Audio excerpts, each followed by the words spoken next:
No, I'm and gonna get then off of it. he'll do the kill switch. Okay. All right. 3, 2, 1, go.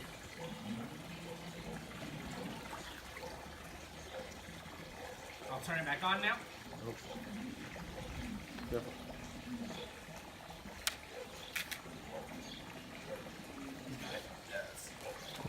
The brakes on this thing work very well, though, and that's great to know. So, and the thing is, it stops pretty fast too by itself. Like it. There's enough resistance, especially with the belt, that when you kill it, you can tell that it's gonna stop.